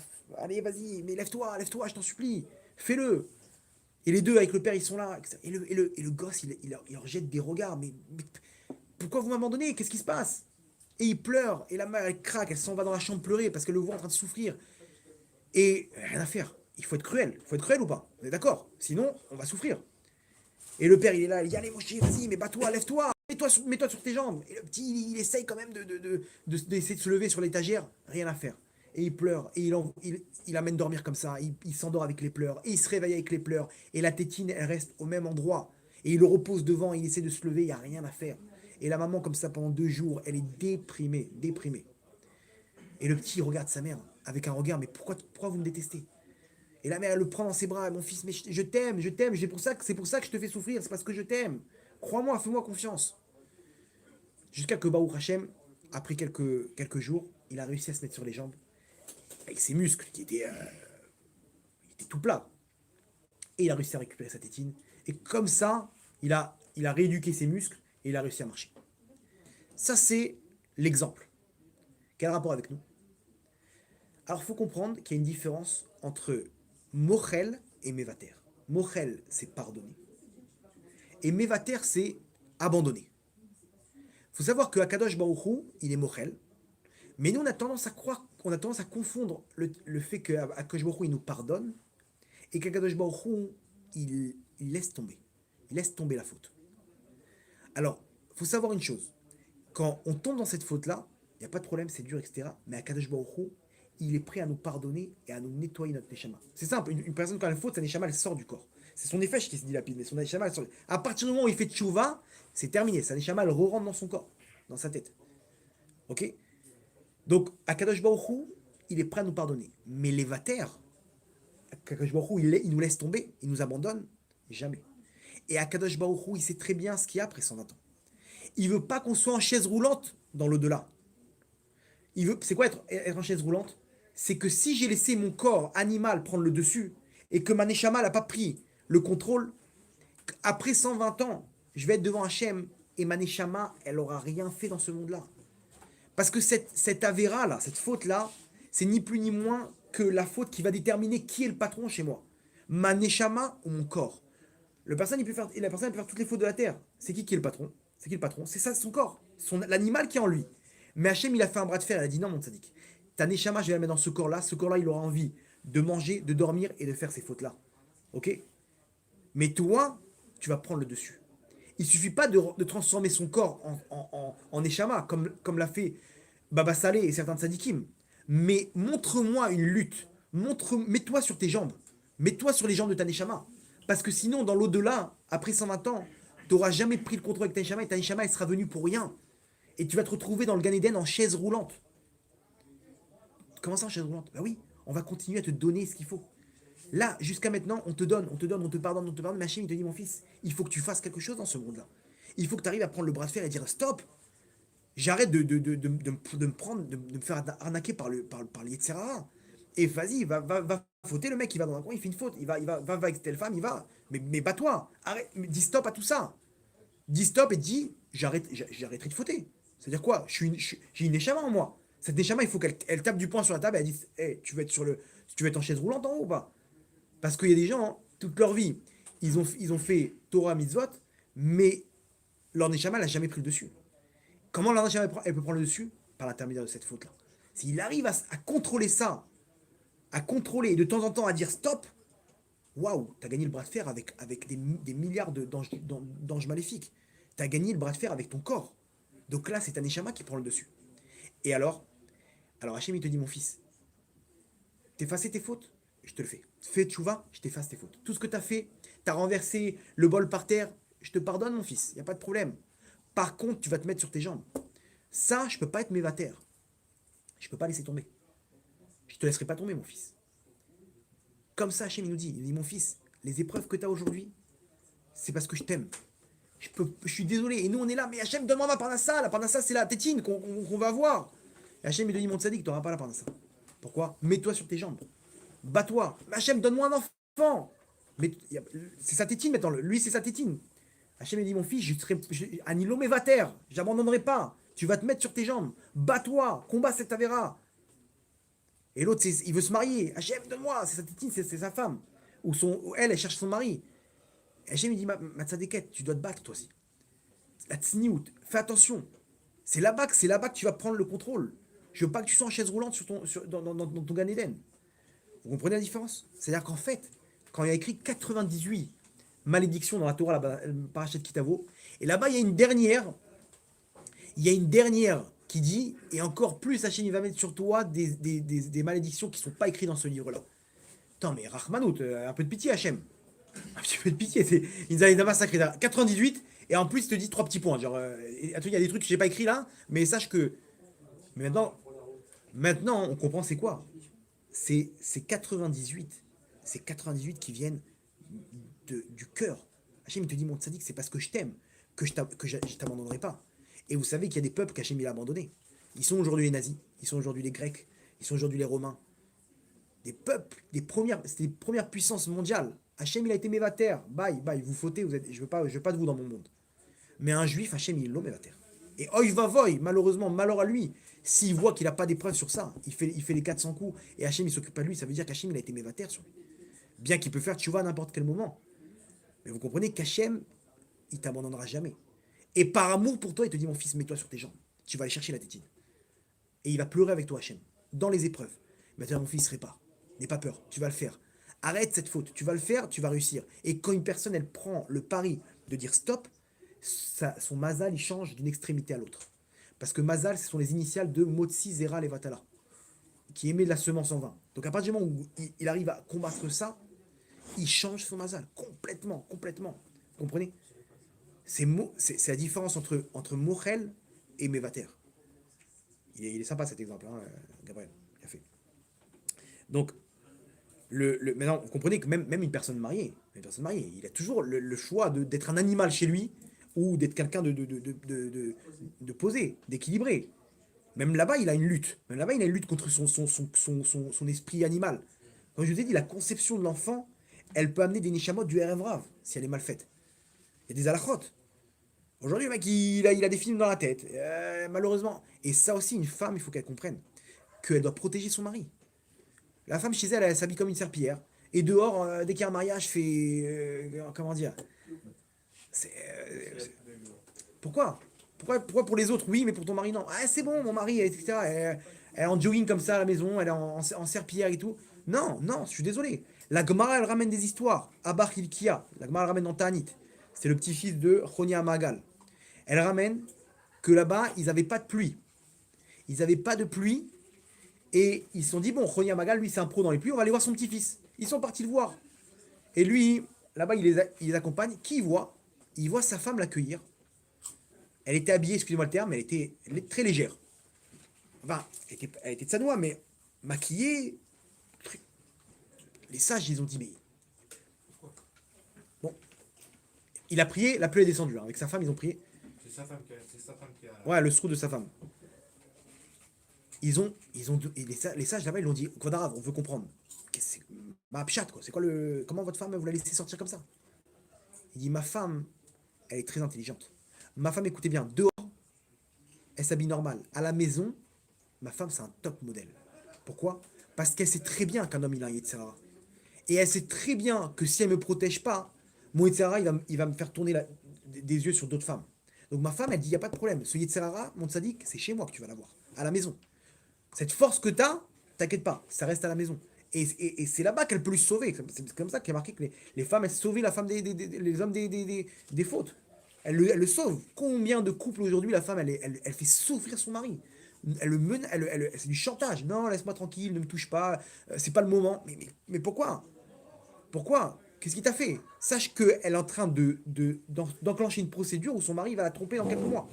Lo nous. Pourquoi? Parce que son mari, il est dans un monde de terreur aujourd'hui, malheureusement. Donc, ça c'est ce qu'on appelle Shmirat Abrit. Shmirat Abrit, c'est ton contrat. C'est là-bas que c'est tamponné. La Brit, regardez comment, la Brit, on appelle ça l'alliance. C'est ton alliance. Hachem, il a un contrat avec toi. En haut, ils vont venir ces anges-là. Ok, il est où ton contrat là? Imaginez-vous, le mec, il a reçu un héritage. Son père lui a dit, ok, je te donne l'appartement là-bas, le penthouse. Le mec, il arrive devant les huissiers, bon, devant le notaire. Mon père, il m'a dit que je devais prendre le penthouse. Là, il est où le contrat? Il y a un truc là. Mon père, il m'a dit, je te dis, je me rappelle, il était là, il m'a dit, on était sur le. Non, non, si t'as pas un truc écrit avec un tampon, ok, t'as rien du tout. Mais alors quoi, on fait quoi? Bah, on divise par tous les trucs. C'est quoi notre tampon à nous? C'est ça. La brite, c'est l'alliance. Tu viens en haut, tu dis, je me suis battu moi dans ce monde-là. Et j'ai le tampon, moi. J'ai le tampon pour passer. Et là, le mec, il est intouchable. Intouchable. Vous comprenez? Comment le Hachem, il a appelé ça la bride. C'est là-bas l'alliance. C'est là que tu vas me montrer que tu es une Neshama. Ok. La dernière partie du cours. Ok. Alors, comment se protéger? Ok, j'ai compris, ça m'a chauffé ce que tu m'as dit. J'ai compris, premièrement, que c'est grave. Première étape du cours, il faut comprendre que c'est grave. Donc, c'est pas pour les âmes sensibles. Si t'es un peu sensible, c'est pas grave. Attends un petit peu et regarde ce cours-là. La première partie du cours, c'était que Hachem, il peut secouer. La deuxième partie du cours, on a compris qu'en fait, il faut pas oublier qu'il nous secoue, mais pourquoi il nous secoue? Pour notre bien. Il y avait une fois, je crois que c'était le Baal Hatanya. Le Baal Hatanya, c'était Saïloula hier, ok. Et un jour, son fils, alors oui, un jour, il était pas là à la parachat Kitavo. Mais c'est ça. Ils ont monté un Baal Koré, un mec qui a lu là-bas la Torah. Quand il a lu les malédictions là-bas, son fils au Badin, il a commencé à pleurer comme un bébé. C'est ça, c'est son fils. Il a dit, mais qu'est-ce qui se passe? Il est inconsolable, inconsolable. Ils lui ont dit, mais qu'est-ce qui se passe? Il dit, j'ai senti qu'il n'y avait pas d'amour dans ces malédictions. Mon père, quand il le lit tous les ans, le Baal Hatanya, mon père, le Rav, quand il le lit avec l'amour d'Hachem, quand il donne ces paroles-là, que c'est pas pour notre bien. Pour notre bien. Mais lui, il a lu de façon classique. C'est rentré comme du poison dans mon cœur. Vous comprenez? Le Baal Hatanya, il savait très bien qu'Hachem, quand il dit ces mots-là, c'est pour nous, c'est par amour pour nous. C'est pas par cruauté. Là, on comprend bien cette histoire maintenant avec ce qu'on a expliqué. Ok, troisième étape maintenant. Alors, ok, comment je fais maintenant? Comment je fais pour pouvoir combattre? Non, ça c'est la réparation. Moi je parle avant de tomber. Avant de tomber, comment je fais maintenant pour pouvoir avoir les arguments contre les Sarah? Hein? Alors voilà, c'est clair qu'il faut éviter de se mettre dans des épreuves. Quelqu'un qui fait attention à ses yeux, etc. Tout le monde connaît le principe. Quelqu'un qui regarde dans une vitrine un beau costume, il a envie de l'acheter. Ce que les yeux regardent, le cœur désire. Donc si toute la journée il marche comme un radar, c'est normal qu'il aura plus de difficultés que d'autres personnes. Premièrement. Deuxièmement, bon, il y a plein de ces goûts externes, on va pas rentrer dans ça, mais moi je vais rentrer au niveau sur un point. Il y a un point par rapport à la paracha de la semaine dernière. Hein? Ouais, voilà, c'est protéger ses yeux, quoi. Faire attention. Si quelqu'un met un filtre dans son téléphone, aujourd'hui les gens ils peuvent mettre des filtres très, très légers dans leur téléphone. Très léger, il peut faire ce qu'il veut. Mais sauf qu'il ne va pas tomber sur des publicités de films de. Instagram et masquer Voilà, il masque que les mauvaises images. C'est-à-dire que le mec il peut tomber sur des films malheureusement interdits aux moins de 16 ans. Et les jeunes ils sont là. Le mec il a 12 ans, 13 ans. Il y a une image une publicité d'un site comme ça. Il est curieux, il clique. Waouh, c'est terminé. Ça y est, il est rentré dans ce. Il est prisonnier. Donc c'est clair, t'as raison, de se mettre des barrières. Mais moi je vais donner une clé que je pense qu'aujourd'hui c'est quelque chose qu'on peut appliquer, c'est entre les mains de chacun. entre les mains de chacun de pouvoir appliquer ça. Le Or HaChaim Akadosh, il dit dans la dernière paracha de Shemot. Regardez, vraiment, quand j'ai lu ça, j'étais à deux doigts de danser sur la table. Ok. Je vais vous expliquer le chidouche du Or HaChaim Akadosh. Le Or HaChaim Akadosh, il dit, regardez comment c'est fort. Alors, vous lisez le Or HaChaim Akadosh, vous voyez que du feu là.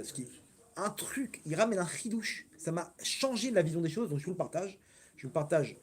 Donc j'ai gagné au loto, donc je vous partage la somme, ok, au loto spirituel. Il dit comme ça. Le Or HaChaim Akadosh, il a dit, quand Hachem il a voulu que le Ham Israël il se multiplie en Égypte, il a voulu faire d'eux un grand peuple. Vous savez ce qu'il a fait Hachem? Il a décrété sur eux l'esclavage. Quel rapport? C'est quoi le bon point de l'esclavage? Nous dit le Or HaChaim Akadosh. Il dit, c'est ce qu'on appelle la shrika. La shrika en hébreu, ça veut dire l'usure. L'usure, c'est un cadeau qu'Hachem il envoie pour qu'une personne, elle puisse arriver à battre des records. Ça veut dire quoi? Si on veut maintenant amener plein d'enfants, il faut arriver à rentrer la personne dans une situation d'usure pour qu'elle puisse arriver à ramener le maximum d'enfants, à battre des records. Là, on va amener le maximum de Neshamot, on veut se dépêcher de cette galoute-là. Donc, qu'est-ce qu'on fait? Hachem, il a marqué Shisha Bekeres Echad. Pas des jumeaux. Hein, Eli, t'as tes jumeaux, tu connais, tu sais ce que ta mère elle a vécu. 6 d'un coup. 6 d'un coup. Vous savez ce que c'est? Maintenant, l'année d'après, elle est tombée enceinte encore, la madame. On a combien? 12. L'année d'après, 18. Alors attends, imaginez-vous 18 gosses, dont 6 nourrissons, 6 qui viennent d'apprendre à marcher et 6 qui cassent tout. T'imagines?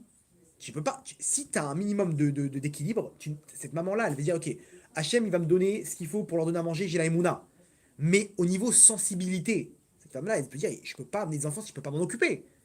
Aucune maman n'est aussi cruelle que ça pour amener des gosses si elle sait qu'elle peut pas s'en occuper. Imaginez-vous, rien que de couper les ongles, c'est une journée. Les 18 gosses, c'est. Alors changer les couches, l'autre il a vomi, l'autre il a mangé. Et tout ça dans une ambiance où le papa il est esclave. Et la maman elle est là, elle aussi elle prépare des briques, et il faut préparer à manger, et les gosses ils sont dehors. On est où? On est où là? Hachem, vous savez ce qu'il a fait pour pouvoir permettre de ce scénario-là? Il les a rentrés dans l'usure, la shrika. Ça veut dire que ne réfléchis pas. Si tu réfléchis, tu vas mettre en évidence le côté sensible chez toi, et quand tu es sensible, tu n'avances pas. Ils réfléchissaient pas parce qu'ils avaient la tête occupée de la journée.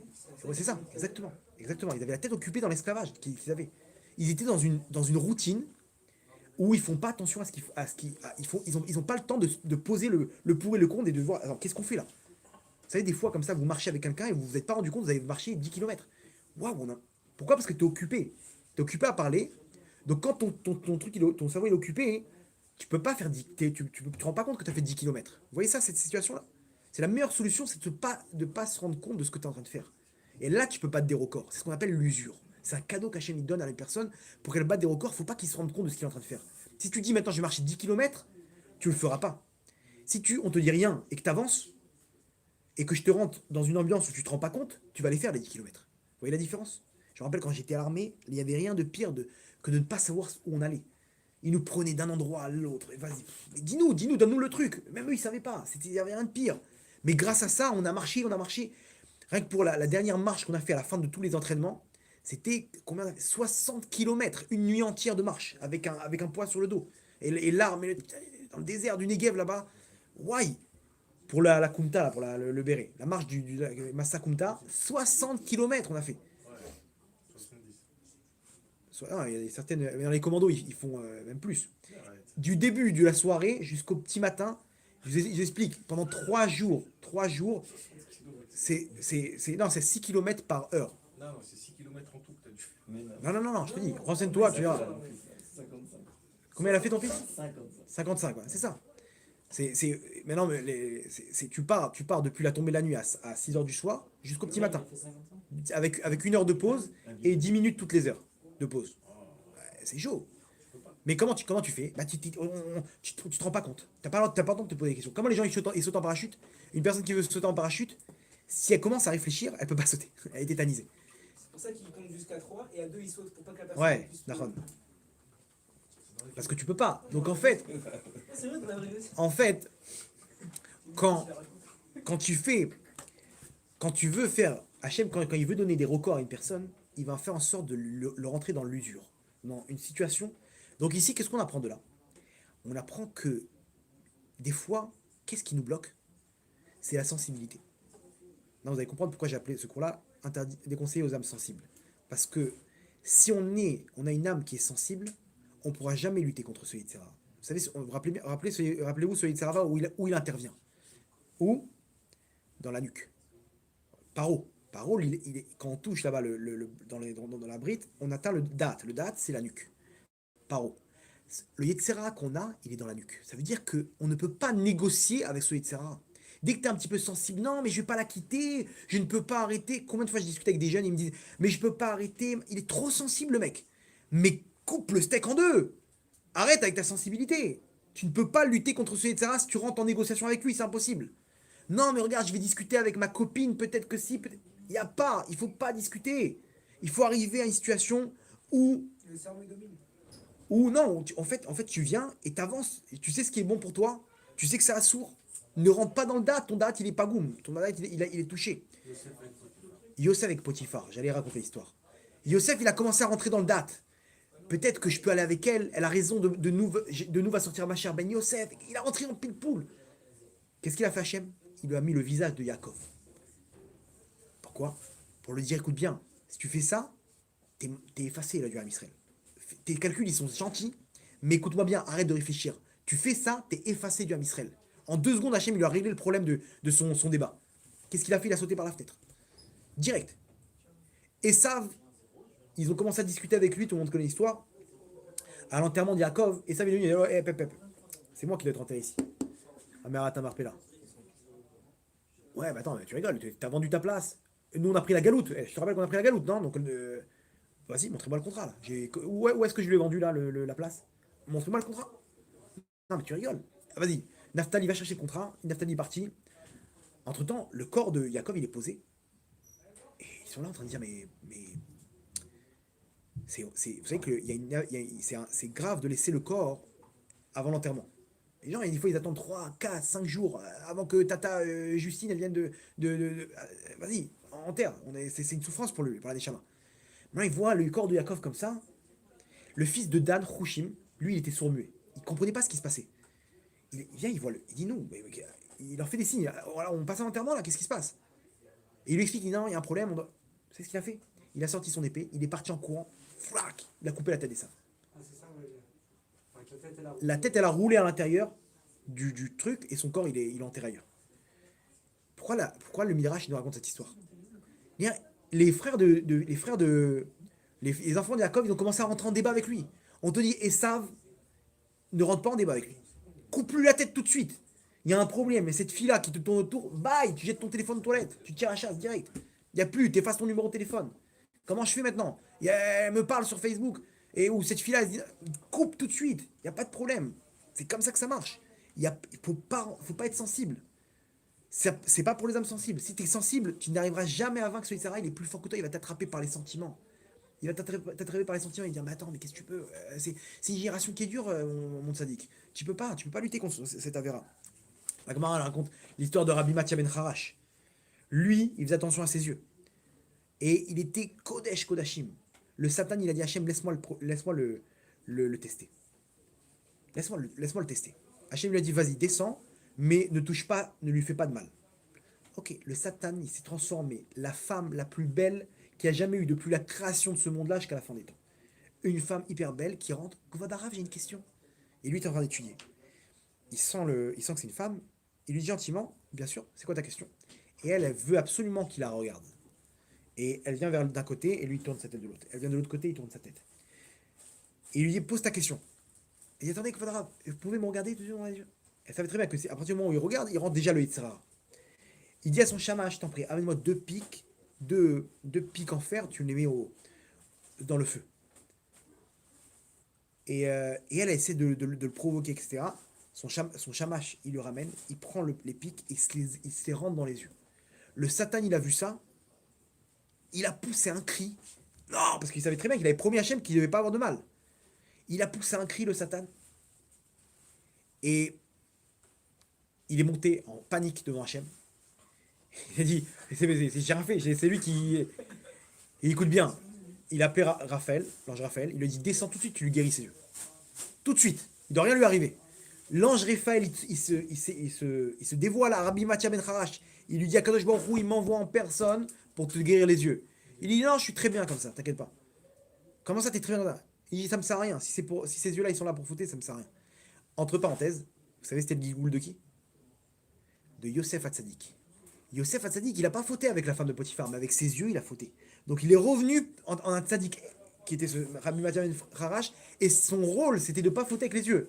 Donc ne vous inquiétez pas, c'était pas notre tikkun à nous de ne pas fauter avec les yeux, mais lui, en tout cas, c'était son tikkun. Lui, il avait une force spéciale sur les yeux. Il est revenu pour garder ses yeux.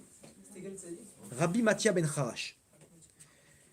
Maintenant, il dit à l'ange Raphaël, il lui dit laisse tomber, pas besoin. Il dit mais tu rigoles, Hachem lui a envoyé. Il dit non, non, rentre, dis à Hachem que j'ai pas besoin, c'est bon.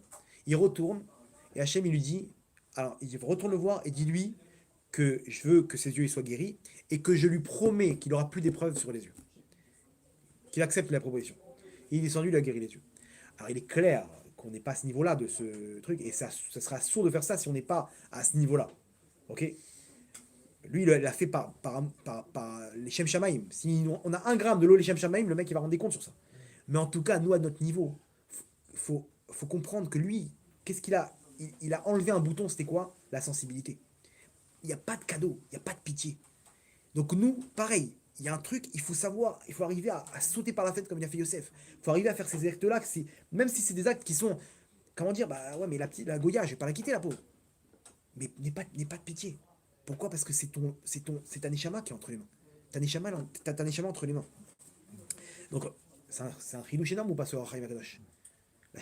Combien, et même, ça peut nous apprendre aussi comment, quand on veut faire des choses, arriver à s'occuper, arriver à rentrer dans la shrika, l'usure, c'est là-bas qu'on peut faire un programme où tu es occupé, tu vas pas te rendre compte que à la fin de l'année, tu as fait 2 heures par jour de Torah, à la fin de l'année, quoi, tu te rends compte? J'ai étudié des milliers d'heures. Pourquoi tu t'es pas rendu compte? Parce que tu n'as pas pris conscience, tu es rentré dans une dynamique. Donc c'est grand, c'est quelque chose de très grand ce ridouche. Ok, et donc maintenant, si on y arrive, il faut comprendre une chose. Qu'à ce moment-là, rappelez-vous bien, dedans, il y a le Koach HaOlada. On vient mettre au monde quelque chose. Si on ne met pas au monde là dans le mal, regardez comment c'est fort. Tout ce qu'on a dans le monde, c'est décrété à Rosh Hashanah. Maintenant, qu'est-ce qui n'est pas décrété si cette chose-là, on la met dans le bien ou dans le mal? Il y a marqué comme ça, Talmidei Chachamim Marbim Shalom Baolam. Ça veut dire quoi? Les tzadikim, ceux qui étudient la Torah, ils multiplient le shalom, la paix dans le monde. Quel rapport? Comment, quand j'étudie la Torah, je multiplie la paix dans le monde? Vous savez comment? Regardez le chidouche énorme. Bon, on va dire, les Talmid Chachamim, ils amènent la paix entre les couples, machin, ils sont là pour le shalom. C'est plus fort que ça, parce que sinon on aurait dit Marbim Shalom. On a dit Marbim Shalom Baolam. C'est-à-dire que même quand il n'y a pas la guerre entre l'Ukraine et la Russie, c'est parce qu'il y a des gens qui étudient la Torah. Quel rapport? Tu peux m'expliquer quel rapport? Regardez comme c'est fort. À Kadosh Baruch Hu, à Rosh Hashanah, il a décrété combien de guerres il va y avoir. Combien de pays vont être en guerre, combien de pays vont être en paix, combien de gens ils vont tomber malades, etc. Tout est décrété à Rosh Hashanah. Maintenant, à nous de choisir où est-ce qu'on veut mettre la guerre. Il y a un budget de guerre dans le monde. Si nous, quand on étudie la Torah et qu'on discute pour comprendre le Hémet, et qu'on se bat, mais non, regarde Abayeski, tac, tac, tac, tac, qu'est-ce qu'on fait en train de faire une guerre? Mais dans le bien. Donc on prend sur quel budget? Le budget des guerres de l'année. Donc quand moi, j'utilise le budget des guerres de l'année, quand le Satan il veut faire des guerres dans le monde, il lui reste plus de budget. Donc lui, quand il veut faire une guerre entre l'Ukraine et la Russie, il a plus de budget pour faire une guerre dans le monde. Parce qu'on a déjà tout dépensé dans le bien. Vous comprenez le chidouche de fou? Ça veut dire, regardez maintenant, dans notre cas, si quelqu'un il a cette force, Koach HaOlada qu'il a ici, et il va pour créer quelque chose dans le mal maintenant, parce qu'il va donner des étincelles aux forces du mal qui vont faire du mal dans le monde. S'il arrive à se retenir, alors il va faire cette force d'enfantement qu'il aura, il va le mettre dans le bien. Parce que ça a été décrété qu'il doit mettre cette force quelque part. S'il la met pas dans le mal, Hachem va dire, alors là, mon tzaddik, sache un truc, que cette force-là, maintenant, elle va aller dans le bien. Rappelez-vous l'histoire de la tétine? Ok. Comment il va enfanter dans le bien? Hachem, il va le décréter grâce à ça, un enfant tzaddik. Hachem, il va le décréter grâce à ça, quelque chose de nouveau. Il va enfanter quelque chose de nouveau qui va être quoi? Une femme tzaddiket. Le shalom bayit, la parnassa. Tout ça, ça vient d'où? Ça veut dire que s'il n'a pas créé dans le mal, automatiquement Hachem il va lui faire un cadeau de créer quelque chose de bien de créer quelque chose de bien dans ce monde-là. Ça peut être quoi? Ça peut être un mariage, ça peut être un enfant de sadique, ça peut être la parnassa, ça peut être la santé. Vous vous rendez compte de ce qu'on dit là maintenant? Une personne, elle a entre les mains de faire cette chose-là dans le bien, de mettre cette force de création dans le bien. C'est pour ça que Yosef Hatzadik, lui, on lui a donné à diriger toute l'Égypte grâce à ça. Pourquoi? Parce que lui-même, il aurait pu mettre cette force-là dans le mal avec la femme de Potiphar, et il a gardé sa force. Donc cette force-là, où elle s'est extériorisée? Dans le fait que maintenant, il a dominé toute la terre. D'où il a eu cette force-là? Et généralement, regardez bien, quelqu'un qui protège, qui protège son yesod, sa brite, automatiquement son da'at, il va être pur. C'est quelqu'un qui va avoir du da'at, ok? Il va faire la différence entre le bien et le mal. Donc, généralement, les tzadikim qui sont kadosh, etc., eux, tu vas les voir, tu lui demandes un conseil, il va te trouver le bien et le mal tout de suite, parce qu'il a du da'at. Pourquoi? Parce qu'il fait attention à sa brite. Et si on a du da'at, et on fait la différence entre le bien et le mal, donc Hachem, il peut te donner des pouvoirs maintenant. Il peut te donner à diriger quelque chose, à diriger des grandes neshamot, avoir des enfants de tzadikim, avoir une femme tzadikette, avoir de la parnassa, parce qu'il sait qu'Hachem, il sait, je te fais confiance, je vais te donner des millions, toi. Pourquoi?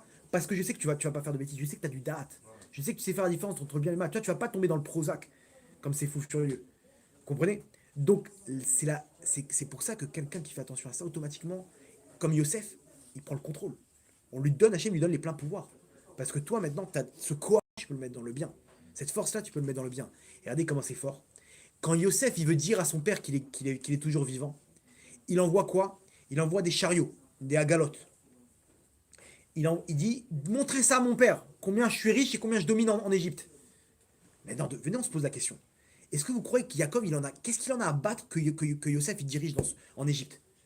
Dites-lui que c'est moi le dirigeant de l'Égypte et que je suis riche, et voilà la preuve, ce sont ces chariots remplis de cadeaux. Donc Jacob, imaginez-vous, il est en train d'étudier. Papa, Yosef, il est encore vivant.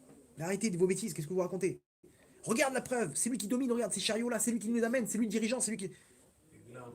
Vous croyez que Jacob, ça lui fait quelque chose de se dire, comment dire, que c'est lui le patron, qu'il est milliardaire? Jacob, il sait très bien, il peut être milliardaire, mais s'il n'a pas fait attention à sa brite, ça vaut rien, tous ces agalotes. Tous ces cadeaux-là, qui me dit qu'il est encore sadique. C'est comme si je vous dis, son père, le père, il a perdu son fils, c'était un étudiant en yeshiva, c'était un tzaddik. Et il est parti à Las Vegas. Il lui dit, papa, regarde, je suis devenu le maire de Las Vegas. La preuve, c'est quoi? Regarde les Tesla et les Mercedes que j'ai. Le père, il en a rien à battre, mais je m'en fiche, moi. Est-ce que tu es encore tzaddik, oui ou non? C'est ça qu'il veut savoir, Yaakov. Que tu montes tous ces chariots, je m'en fiche. La réponse, vous savez, c'est quoi? C'est que, comme tu as dit, Agala, ça représente Egla. Egla, ça représente quoi? Ça reprend le sujet, la Egla Rufa, le sujet qu'ils ont étudié ensemble, Yaakov et Yosef, avant de se quitter. Il lui a fait une allusion, il dit, papa, regarde, je suis toujours dans l'étude de la Torah. Mais mieux que ça, pourquoi? Parce qu'il a fait l'allusion avec la Agala qui reprend la Egla. Mais mieux que ça, regarde, papa, tous les cadeaux que j'ai pour te dire que non seulement je suis encore dans la Torah, mais en plus je suis riche. Si je suis riche, ça veut dire quoi? Et que je dirige, ça veut dire que mon Yesod, il n'a pas été touché en bas. Ma brite, elle n'a pas été touchée. Puisqu'on m'a donné des pouvoirs. Si Hachim m'a donné des pouvoirs, ça veut dire que mon date, il est intact. Ça veut dire que ma brite, elle était intacte. Et quand il a vu ça, Yaakov, il a compris que son fils, il n'a pas touché à sa brite. Il n'a pas touché à cette avéra-là. Et là, Yaakov, il a compris que Yosef, il est un tzaddik. Vous avez compris comment il a fait comprendre à son père? D'ailleurs, quand il se dévoile, il montre à ses pères. Voilà, quand il se dévoile, il est marqué là-bas, le Rachid dit qu'il a montré, le Midrash dit il a montré ça. Parce que là-bas, il y a le Shem Kadosh, les tzadikim peuvent voir sur la bride, le Shem Shin Dalet Yud, Shakai. Alors quand une personne est faute, le Yud il s'en va, il reste que le Shed, démon. Alors, lui, il leur a montré le côté spirituel de la bride, et ils ont vu qu'il n'avait pas fauté. Il y avait le Shem Shakai dessus. Donc vous vous rendez compte de quoi on parle? Donc une personne qui fait attention à ça, il faut qu'elle comprenne, on lui donne les pleins pouvoirs. Les pleins pouvoirs. Une personne qui veut réussir dans ce monde-là, ça passe par ce contrôle de sa neshama. Tout simplement. Parce que quand tu gagnes le bras de fer avec ce corps, donc ta neshama, elle prend le contrôle. Et quand ta neshama, elle prend le contrôle, bah tu as Hachem avec toi. Parce que Hachem, c'est une partie, c'est la neshama. La neshama, c'est une partie d'Hachem. Donc quand tu as ta neshama qui est en toi, et même si cette personne-là, elle tombe, mais elle se bat. Donc il est en train de prendre le contrôle. Et c'est pas un tzaddik qui a contrôlé son corps de façon à le rendre pur, de façon à rendre son corps une neshama. Non, il y a toujours le bras de fer entre le corps et la neshama. Mais il se bat. Il a pas baissé les bras. Il est en bras de fer. Et quand il est en bras de fer, il a Hachem avec lui. Il réussit. Même s'il tombe de temps en temps, etc. Même si il réussit. Et après, c'est très simple. Hachem te dit, mon fils, viens, maintenant je te donne des astuces pour réparer. C'est le fameux tikkun qu'on va faire Shovavim. Un jour de jeûne, le reste en tzedaka. Pourquoi? Parce que Pazer, ce qu'il a éparpillé avec ses étincelles, il doit l'éparpiller avec les pièces, avec la tzedaka. Donc, il répare par le jeûne qui représente le korban, ok, etc., la graisse qu'il a perdue. Il allie les deux, ce qu'on va faire le tikkun Shovavim là, de jeudi prochain, jeudi 6 janvier. De le faire depuis la France. Ouais, on peut le faire depuis la France. Et on va faire un zoom en direct, etc. En une journée, c'est terminé. Le mec, il a réparé toutes ces étincelles de Zera Levatala, il les a réparées. Le Kriyat Shema Lamita, les gens, ils ne le font pas, mais le Kriyat Shema Lamita, il a une force de ramener une partie des étincelles qui sont éparpillées. C'est grandiose. Le mec, il est parti avec des femmes, etc. Ça n'est jamais éparpillé dans plusieurs mondes.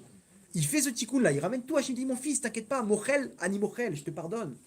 Par contre, je t'empêcherai de continuer parce que je ne serai pas mévater sur toi. Je t'abandonnerai jamais, mon tzaddik. On est ensemble, main dans la main, et on va avancer. Tu vas te tenir sur tes jambes, tu vas réussir dans ce monde-là. Et quand tu réussis, automatiquement, tu vas arriver à prendre le contrôle. Ta neshama va arriver à prendre le contrôle. Et par contre, si tu fais tchouva, tout de suite, Hachem te pardonne. Tout de suite. Le tikkun haklali, quelqu'un il tombe dans le Zara, même s'il n'a pas fait exprès, il ouvre le tikkun haklali, c'est terminé. Regardez la force. Les tzadikim, ils ont transmis des choses incroyables. Incroyables. Migvé, bien sûr. Il y a la tchouva d'abord. Le mec il fait tchouva, c'est terminé. Regardez comment Hachem il s'est dévoilé à Moshe avec le buisson ardent pour lui dire de libérer l'homme Israël. Pourquoi? Parce que Moshe il avait un problème dans sa tête. Il se dit mais comment je vais délivrer une bande de bras cassés là-bas en Égypte? Ces mecs ils sont dans l'Avoda Zara. Ils sont complètement. Vous imaginez maintenant le Mashiach il arrive à Tel Aviv en pleine Gay Pride. Allez, Beth Amikdash. Regardez mais rentre chez toi, t'es fou quoi. Mais comment on est imaginez-vous, Moshe Rabbeinu il se dit pour lui, je sais pas quel scénario Hachem il va trouver pour faire tchouva à Israël. Hachem, comment il se dévoile à lui? Il lui montre un buisson qui brûle mais qui se consume pas. Les feuilles à l'intérieur elles sont intactes. Et quand il a vu ça, Moshe tout de suite il a eu la réponse à sa question. Hachem il a voulu dire même si le Ham Israël, leurs Neshamot elles sont dans le feu de la Havera, dans le feu du Yetzerara, leur Neshama elle reste intacte. Leur neshama ne brûle pas. À partir du moment où il décide de faire tchouva, c'est terminé. La neshama, elle reste la même. Je lui re-rentre la neshama dans son corps intacte. Parce qu'un juif, sa neshama, elle reste la même. Même s'il décide d'abandonner sa religion, de se convertir à toutes les religions de la terre. On a vu la semaine dernière avec JC, que même lui, il aura son tikkun. Vous vous rendez compte? 2000 ans après tout ce qui s'est passé, toutes les avérotes, même lui, Hachem, il abandonnera aucun juif. Loïdar, Mimenoïdar, aucun juif, Hachem, il va abandonner. Mais c'est pas infini, puisque jusqu'aujourd'hui, il y a des gens qui fautent à cause de lui. Non, alors c'est sûr que si ça n'avait pas été lui, il aurait fauté d'une autre manière, dans d'autres avérotes, dans d'autres avodazara. Mais lui, en tout cas, quand il aura fini son tikkun, Hachem, il va le ramener sur terre, il va lui donner encore sa chance. Regardez de quoi on parle. Ça, c'est le cours de ce soir. On va finir avec une dernière histoire, l'histoire incroyable de Rabbi Eliezer ben Dordaya. Rabbi Eliezer ben Dordaya, c'était un mec, un coureur de jupons. Lui, sa passion, c'était les avérotes. Sa passion, c'était les femmes. Et un jour on lui a annoncé une femme, une prostituée, qui était à l'autre bout de la terre. Il fallait traverser 7 mers, il fallait prendre 7 trucs, etc. Mais on lui a dit, c'est un mannequin. Le mec, imaginez-vous, il a économisé pendant des mois et des mois, il a pris son sac à dos et il est parti à la recherche de cette femme. Il a trouvé, ça lui a coûté hyper cher, mais pour lui, il n'y a pas de problème. En pleine avéra avec elle, écoutez bien, elle lui dit, en tout cas, ce qui est sûr, c'est que toi, tu ne pourras jamais revenir à ton créateur. Regarde tout ce que tu es prêt à faire pour cette avéra. Le mec, pendant 6 mois, il marche, il a traversé je sais pas combien de mers, il a pris bateau sur bateau pendant 6 mois pour imaginez-vous le côté animal qu'il a en lui. Elle dit, en tout cas, toi, c'est sûr que c'est moi. Il a entendu ça, il a eu un coup de seum. Il s'est dit, quoi? Moi, je pourrais jamais faire, tu vois. En plein milieu, il s'en va. Et elle dit, mais ça va, te vexe pas, qu'est-ce qui t'arrive? Oh, et lui, il s'en va en courant, il commence à pleurer. Il dit, je pourrais jamais faire tchouva, moi. Mais pourquoi? Et il commence à pleurer à Hachem, il dit, ma Hachem, je suis pas ton fils, moi aussi. Pourquoi moi, je pourrais jamais faire tchouva? Et il commence à pleurer. Et là-bas, il court dans la forêt, et il dit à Hachem, il dit aux arbres, demandez la grâce, demandez la pitié à Hachem pour moi. Et là-bas, les anges des arbres, lui, il n'entend pas, mais ils répondent, comme la Gemara nous ramène. D'abord, on va demander la pitié pour nous, après, on demandera la pitié pour toi. Après, il arrive entre deux montagnes là-bas, il dit demandez la grâce pour moi. Bon, c'est des allusions là-bas pour les montagnes, pour les arbres, etc. Demandez la pitié pour moi auprès d'Hachem. Et, et les montagnes, les anges des montagnes, ils répondent là-bas, il dit déjà, on va demander la pitié pour nous, après, on demandera la pitié pour toi. Il a vu qu'il n'y avait rien à faire, il a mis sa tête entre ses deux jambes, entre ses à l'intérieur comme ça, et il a commencé à pleurer. Et tellement qu'il a pleuré de chagrin et de tchouva, sa neshama, elle est partie. Elle a quitté son corps. Il est mort en tchouva. Écoutez bien la suite. La Gemara nous dit, il y a une voix céleste, c'est Hachem en personne, il a déclaré, Ashrecha Rabbi Eliezer ben Dordaya, heureux, tu es Rabbi Eliezer ben Dordaya, Rabbi. Alors avant ça, c'était un rachat qui courait derrière les femmes. Aujourd'hui, on l'appelle Rabbi Eliezer ben Dordaya, que tu es invité au monde futur. Quoi? Il rentre directement au Gan Eden. Attends. Rabbi Udanassi, de l'autre côté, il a entendu cette voix céleste. Il était en plein cours, il se lève, quoi? Et il commence à pleurer. Et il dit, Yesh kone olamo besha'achad. Il y en a qui peuvent gagner leur monde futur en un instant. Quoi? Rabbi Udanassi, c'est très bien qu'est-ce qu'il faut avoir pour le monde futur. Et il voit de l'autre côté de la terre un mec, en un instant, il a eu son monde futur, alors que Rabbi Udanassi, depuis qu'il est né, il se bat pour son monde futur, et il voit qu'en un instant, on peut avoir le monde futur. Il a commencé à pleurer tellement il a vu la grandeur d'Hachem. Comment Hachem, il est bon? Maintenant, il y a juste une question qui nous reste. Pourquoi on l'appelle Rabbi? Pourquoi tu l'appelles Rabbi Eliezer ben Dordaya? Appelle-le Eliezer ben Dordaya, et dis heureux et Eliezer ben Dordaya qui est invité au monde futur. Hachem, il appelle ni plus ni moins que Rabbi. Rabbi, vous savez, ça veut dire quoi? Ça veut dire mon maître. Mon maître. Rabbi, c'est mon maître. Vous savez pourquoi? Il nous dit le Marsha à Kadosh. Il nous dit parce que c'est lui notre rave pour comprendre qu'un juif, quand il fait tchouva, malgré qu'il est dans ces avérotes-là, c'est lui qui nous a appris qu'à Kadosh Baruch Hu, il l'aime comme son enfant chéri et qui peut, grâce à ça, mériter une part au monde futur. Pourquoi? Maintenant, on sait pourquoi. Parce que quand il a pleuré, il a fait tchouva, il a fait en sorte que sa neshama, elle prend le dessus, malgré que son corps, c'était un animal. En un instant, il a pris le contrôle avec sa neshama. Ça suffit pour avoir part au monde futur. Vous vous rendez compte? Donc regardez comment Hachem il est grand. Combien Hachem, des fois, on croit qu'il nous faut 1 milliard de trucs. Non, c'est l'Yetzirara. C'est l'Yetzirara qui est en train de t'arnaquer. Arrête de faire le sensible. Bats-toi parce qu'il se peut que c'est le bras de fer qui va te donner part au monde futur. Quand tu vas dire stop, j'arrête. Et je connais des jeunes, ils faisaient cette avéra-là. J'aurais dit fais un bras de fer 5 minutes. Tu dis au Yetzirara 5 minutes et après je tomberai. Et ces gens-là aujourd'hui, ils ne fautent plus. Ils ne foutent plus. Je peux vous dire. Je suis avec eux tous les jours. Ces jeunes-là, j'en connais 3, 4. Ils étaient dedans. Ils ont arrêté. Pourquoi? Parce qu'ils n'ont pas fait de cadeau, etc. Ils ont dit, pendant 5 minutes, je prends le chronomètre, je ne tomberai pas. Et au bout de 5 minutes, hop, le terrain les a abandonnés. Et 1 fois, 2 fois, 3 fois, 4 fois, c'était terminé. Et c'était terminé. Ils sont là, le terrain il les a abandonnés. Ils ont perdu des batailles, mais la guerre, c'est eux qui l'ont gagnée. Et aujourd'hui, je peux vous dire que ces gens-là, Hachem, il crie combien il les aime dans les mondes d'en haut. Parce que c'est leur Neshama qui a pris le contrôle. Et quand Neshama prend le contrôle, c'est comme ça. D'où on apprend ça? Rabbi Eliezer ben Dordaya. C'est lui notre maître. C'est lui qui nous a appris cette halakha. Il suffit que tu viens un acte et ta Neshama elle prend le contrôle. Et donc à ce moment-là, tu es avec Hachem. Et quand tu es avec Hachem, c'est pour l'éternité. Donc tu as roi au monde futur. Même s'il y a eu un passé terrible, parce qu'Hachem il nous aime, Hachem il nous protège et il nous pardonne. Donc Yehi Ratson, qu'on puisse prendre à cœur ces paroles de Torah et qu'on puisse aider l'âme Israël dans sa tchouva pour une Géoula Berachamim Gdolim. Baruch Adonai Leolam. On est dit, on l'a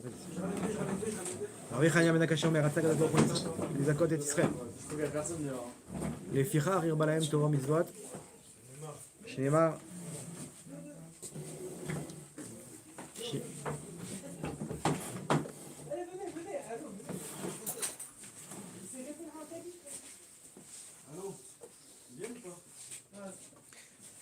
C'est bon?